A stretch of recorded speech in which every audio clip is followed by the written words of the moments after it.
আমাকে সবাই চাপ দিচ্ছে, কেউ বলে ভাই শেষ করেন, কেউ বলে চাচা শেষ করেন।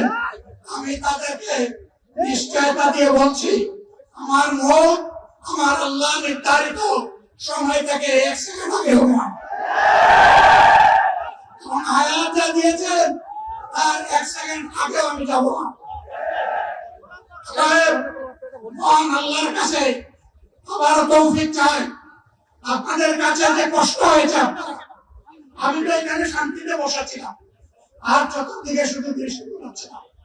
কি কষ্ট হচ্ছে আমার ভাইদের, ভাইরা, এই কষ্ট আল্লাহর জন্য। এই কষ্ট কার জন্য?